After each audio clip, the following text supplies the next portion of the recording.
ನಮ್ಮ ದಲಿತರಿಗೆ ಸತತವಾಗಿ ಅನ್ಯಾಯ ಮಾಡ್ತಾ ಇದೆ. 2023 ಮೇ ತಿಂಗಳಿನ ಕಾಂಗ್ರೆಸ್ ಸರ್ಕಾರ ಬಂದ ಮೇಲೆ ನಮ್ಮ ಫಂಡು ನಮಗೆ ಬರುವ ಫಂಡು ಪೂರ್ತಿ ಡೈವರ್ಟ್ ಮಾಡಿ ಅದನ್ನು ಬೇರೆ ಸ್ಕೀಮಿಗೆ ಗ್ಯಾರಂಟಿ ಸ್ಕೀಮಿಗೆ ಉಪಯೋಗ ಮಾಡ್ತಾ ಇದ್ದಾರೆ. ನಾವು ಗ್ಯಾರಂಟಿ ಸ್ಕೀಮ್ ಬಗ್ಗೆ ವಿರೋಧ ಅಲ್ಲ, ಅವ್ರು ಬೇಕಾದ್ರೆ ಮಾಡಲಿ, ಆದರೆ ನಮ್ಮ ಫಂಡ್ ಯಾಕೆ, ನಮ್ಮ SCP TSP ಫಂಡ್ ಯಾಕೆ ಯೂಸ್ ಮಾಡಬೇಕು?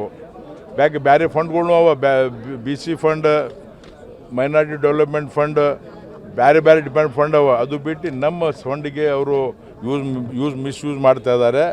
ಸತತವಾಗಿ ಈ ವರ್ಷ ಕೂಡ ಈ ಬಜೆಟ್ನಲ್ಲಿ ಕೂಡ ಅಂಥದ್ದೊಂದು ವಿಚಾರ ಇದೆ ಅಂತ ನಮಗೆ ಗೊತ್ತಾಗಿದೆ. ಆ ಫಂಡ್ ಅಲ್ಲಿ ಯೂಸ್ ಮಾಡಬಾರ್ದು, ನಮ್ಮ ಫಂಡ್ ನಮ್ಮ SC/ST ಡೆವಲಪ್ಮೆಂಟ್ ಬಗ್ಗೆ ಯೂಸ್ ಮಾಡಬೇಕಂತೇಳಿ ನಾವು ಆಗ್ರಹ ಮಾಡ್ತಾಯಿದ್ದೀವಿ. ನಿಮಗೆ ಗೊತ್ತಿದೆ, ಈಗಾಗಲೇ ಇವತ್ತು ಸ್ಕೂಲ್ ಹುಡುಗರಿಗೆ ನಾನು ಯಾವಾಗಲೂ I am on the ground, ಪ್ರತಿಯೊಬ್ಬರು ನಮ್ಮ ಜೊತೆ ಇಂಟ್ರ್ಯಾಕ್ಟ್ ಮಾಡ್ತಾ ಇದ್ದಾರೆ.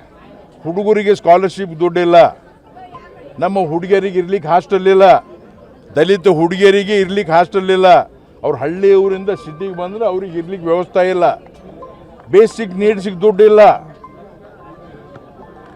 ಒಂದು ಬೋರ್ವೆಲ್ ಹೊಡಿಲಿಕ್ಕೆ ದುಡ್ಡಿಲ್ಲ, ಮನೆ ಕಟ್ಟಲಿಕ್ಕೆ ದುಡ್ಡಿಲ್ಲ. ನಮ್ಮ ಹಳೆ ಸ್ಕೀಮ್ಗಳು ಚೇಂಜ್ ಮಾಡಿ ಇವತ್ತು ಯಾವುದು ಡೆವಲಪ್ಮೆಂಟ್ ಆಗ್ತಾ ಇಲ್ಲ. ಅದನ್ನು ನಾವು ವಿರೋಧ ಮಾಡ್ತಾಯಿದ್ದೀವಿ, ಖಂಡಿಸ್ತಾ ಇದ್ದೀವಿ. ಸರ್ಕಾರ ಎಚ್ಚೆತ್ತುಕೋಬೇಕು. ಈಗ ದಲಿತರಿಗೆ ಇನ್ನಷ್ಟು ಜಾಸ್ತಿ ತುಳಿಬಾರ್ದು ಅಂತ ಹೇಳಿ ನಾವು ಆಗ್ರಹ ಮಾಡ್ತಾ ಇದ್ದೀವಿ. ನಾವು ಅದ್ರ ಬಗ್ಗೆ ಮಾತಾಡೋದು, ನಮ್ದು SC/ST ಫಂಡ್ ಇಂಪಾರ್ಟೆಂಟ್ ಇದೆ CM ಗೆ ನಮಗೆ.